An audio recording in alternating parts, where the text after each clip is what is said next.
کہ جن جنگوں کا حوالہ دیا حضور نے، پیشن گوئی کی ہے، اس کا نقطہ آغاز تھا خلیج کی جنگ، لیکن اس میں جو جنگ اب ہونے والی وہ الملحمۃ العظمی، آخری نتیجہ، ڈراپ سین، وہ یہ ہوگا کہ اللہ کے دین کا بول بالا ہوگا اور پوری دنیا پر محمد کے لائے ہوئے دین صلی اللہ علیہ وسلم کی حکومت قائم ہوگی۔ لا الہ الا اللہ، لا الہ الا اللہ۔ اللہ تعالیٰ کر سکتا ہے، کوئی اس کے لیے مشکل نہیں، وہ اعلیٰ کل شیء قدیر، اسے ہر شے کی قدرت حاصل ہے۔ لیکن اصل بات جو ہے میں آپ کو بتانا چاہتا ہوں، یہ ہے سائیڈ ایشو، اصل ایشو ہے فلسطین کا جو شروع ہونے والا ہے، بھٹی دہکے گی وہاں۔ ظاہر بات ہے کہ اگر کوئی بہت بڑا اقدام ہو جاتا ہے فلسطینیوں کے خلاف، اور اگر واقعتاً مسجد اقصیٰ اور قبۃ الصخرہ گرا دیے جاتے ہیں، تو طوفان اٹھے گا عالم عرب میں۔ یہ حسنی مبارک ہو یا شاہ خالد ہو یا کوئی اور ہو، یہ نہیں روک سکتے اس طوفان کو۔ نوجوان خون اٹھے گا، غیرت اور جو بھی حمیت ہے۔ مسلمان ان پڑھ سے ان پڑھ اور بالکل بے دین، وہ بھی مسجد کی حرمت پر کٹ مرنے کو تیار ہو جاتا ہے۔ مسجد تو بنا دی شب بھر میں ایمان کی حرارت والوں نے، من اپنا پرانا پاپی ہے، برسوں میں نماز ہی بننا سکا۔ وہ چاہے کانپور کی مسجد سے مسلمانوں نے جانے دی ہے، چاہے وہ شہید گنج کی مسجد تھی مسلمانوں نے جانے دی ہے، چاہے نماز نہ پڑھتے ہو، لیکن یہ جو حرمت اور یہ جو حمیت اور یہ غیرت ہے، اس سے جو طوفان اٹھے گا یہ ہوگا اس ملحمۃ العظمی، اس کی طرف پیش رفت ہو رہی۔ کتاب الملاحم سے احادیث کے حوالے سے کہ جن جنگوں کا حوالہ دیا حضور نے، پیشن گوئی کی ہے، اس کا نقطہ آغاز تھا خلیج کی جنگ۔ صدام حسین نے اسے کہا تھا یہ مدر آف وارز ہے، ام المحارب، یہ ایک جنگ نہیں ہے۔ اس کا نقشہ بھی حدیث میں موجود ہے، پیشن گوئی موجود تھی، اس وقت بھی ہم نے شائع کی تھی۔ لیکن اس میں جو جنگ اب ہونے والی وہ الملحمۃ العظمی۔ ملحمہ کسے کہتے ہیں؟ لحم گوشت کو کہتے ہیں، اور قصائی کی دکان کو عربی میں ملحم کہتے ہیں، جہاں گوشت کے ٹکڑے کیے جاتے ہیں۔ آج کل مشینوں سے ہوتے ہیں، اب جو ہے وہ ہاتھ سے چھریوں سے نہیں ہوتے، لیکن ٹکڑے ہو رہے ہوتے ہیں، جسموں کے چیتھڑے اڑ رہے ہوتے ہیں۔ ملحمہ، یہی لفظ استعمال کیا تھا حضرت سعد ابن عبادہ نے رضی اللہ تعالی عنہ یوم فتح مکہ۔ ان کے دل میں تھا کہ اب ہم انتقام لیں گے ان عربوں سے، ان قریش سے۔ الیوم یوم الملحمہ، الیوم یوم الملحمہ، یہ کہتے ہوئے جا رہے تھے۔ ایک خاص کیفیت، آج ہے گوشت کے ٹکڑے اڑانے کا دن۔ حضور سے کہا کسی نے جا کر کے صاحب تو یہ کہہ رہے ہیں الیوم یوم الملحمہ، الیوم یوم الملحمہ۔ حضور نے فرمایا نہیں، ان سے کہو جا کر الیوم یوم المرحمہ، الیوم یوم المرحمہ، آج رحمت کا دن ہے، آج تو میں ان سب کو معاف کروں گا۔ لا تثریب علیکم اليوم، میں تم سے وہی بات کہہ رہا ہوں جو میرے بھائی یوسف نے کہی تھی اپنے بھائیوں سے، اذهبوا فانتم الطلقاء، جاؤ تم سب کے سب آزاد۔ وہ ملحمہ ہے جس کو کہ حضور نے حضرت معاذ بن جبل رضی اللہ تعالیٰ عنہ کی روایت ہے، اس میں سے جو ابو داؤد میں روایت آئی ہے اس میں الملحمۃ العظمی، عظمی مؤنث ہے اعظم کا۔ آپ کہتے ہیں جنگ عظیم اول، جنگ عظیم دوم، عظیم کا باپ ہو گیا اعظم، سب سے بڑا، اور اس کا مؤنث ہے سب سے بڑی، عظمی۔ الملحمۃ العظمی، سب سے بڑی لڑائی۔ میرے نزدیک یہ وار کے معنی میں نہیں ہے، بیٹل کے معنی میں۔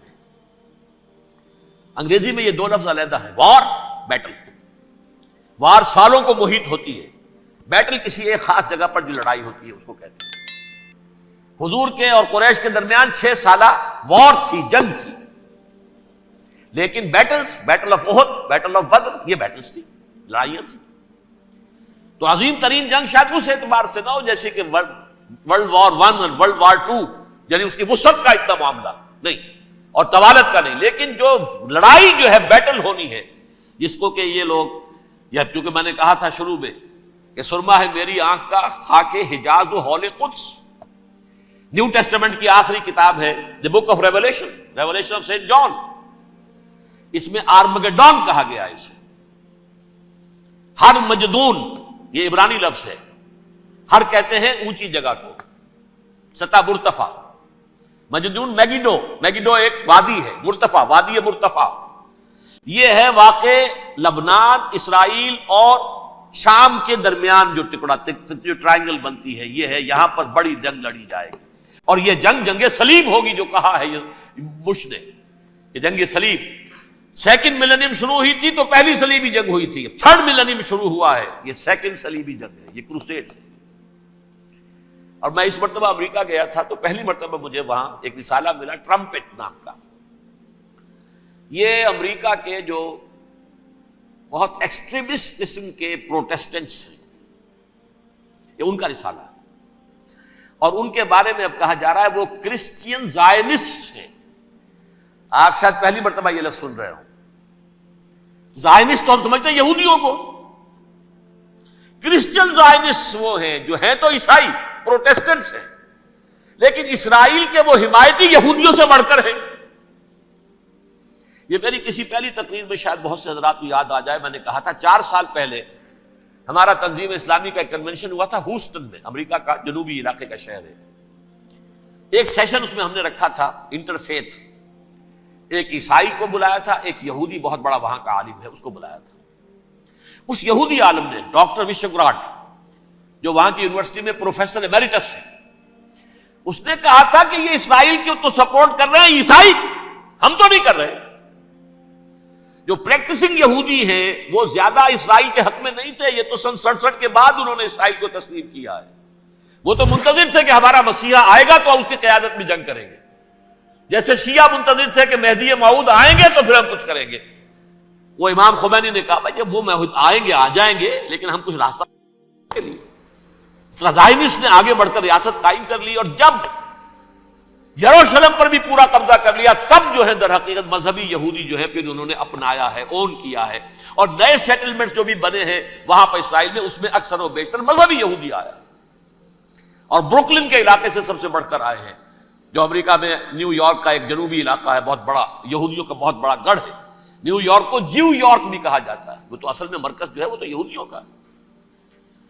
اس حوالے سے وہاں پر جو کرسچن زائنسٹ کہلاتے ہیں وہ اسرائیل کے یہودیوں سے بھی بڑھ کر کہیں سپورٹر ہیں۔ بہرحال اس دوسری صلیبی جنگ کا معاملہ جو میں کہہ رہا تھا، ٹرمپٹ نامی رسالہ، اس کا ایک مضمون ہے دی لاسٹ کروسیڈ۔ اب یہ آخری کروسیڈ ہے جو شروع ہونے والا ہے۔ میں تو حیران ہوں کس قدر کھل کے وہ باتیں کرتے ہیں۔ رومن کیتھولکس کو وہ کہتے ہیں کہ یہ شیطان ہے، یہ پوپ شیطان ہے، یہ یورپ کو اس نے جمع کیا ہے کرسچینٹی کی بنیاد پر، اور اس میں زیادہ تر کیتھولکس ہیں۔ آپ کو معلوم ہے برطانیہ بڑی مشکل سے شامل ہوا ان کے ساتھ، اس لیے کہ وہ پروٹیسٹنٹ کا سردار تھا، ابھی پوری طرح نہیں ہے۔ یورپ جو ہے وہ رومن امپائر دوبارہ یہ کھڑی کر رہا ہے، اور در حقیقت یہ جو ہے یہودیوں سے بھی چھیننا چاہتے ہیں اسرائیل کو اور فلسطین کو، اور مسلمانوں سے بھی، اور یہ وہی کروسیڈ جو تھے اربن ثانی کے، اس کی تیاری کر رہے ہیں تاکہ وہاں پر عیسائی حکومت قائم ہو جائے، کیتھولکس کی، پوپ کی حکومت قائم ہو جائے، جیسے ایسٹ تیمور میں کر دی ہے۔ ایسٹ تیمور میں کون سی حکومت بنی ہے؟ رومن کیتھولک، رومن کیتھولک اسرائیل میں بنے، تاکہ یہ سارے مقامات مقدسہ جہاں اسرائیل پیدا ہوئے، بیت حضرت مسیح پیدا ہوئے، بیت الحم کہاں ہے؟ وہی ہے کہ نہیں؟ جہاں سے ریزریکشن ہوا ان کے خیال میں وہ کہاں ہے؟ وہیں پر ہے کہ نہیں؟ بڑے بڑے گرجے ان کے وہی ہیں۔ تو اس اعتبار سے ان کا کہنا یہ ہے یہ لاسٹ کروسیڈ کی تیاری ہو رہی ہے، یہ کیفور، اور ان کا کہنا یہ ہے کہ یہ پوری طاقت نیٹو کی جو ہے، یہ پہلے جرمنی سے لائی گئی بوسنیا، انہوں نے خود وہاں جنگ کروائی، انہوں نے خود وہاں پر ایتھنک کلینسنگ کروائی، پھر خود مصالحت کے لیے آ گئے، پھر کوسوو میں انہوں نے خود آگ بھڑکائی۔ یہ میں نہیں کہہ رہا، یہ وہ ٹرمپٹ رسالہ امریکہ سے چھپنے والا پروٹیسٹنٹس کا رسالہ ہے جو یہ کہہ رہا ہے۔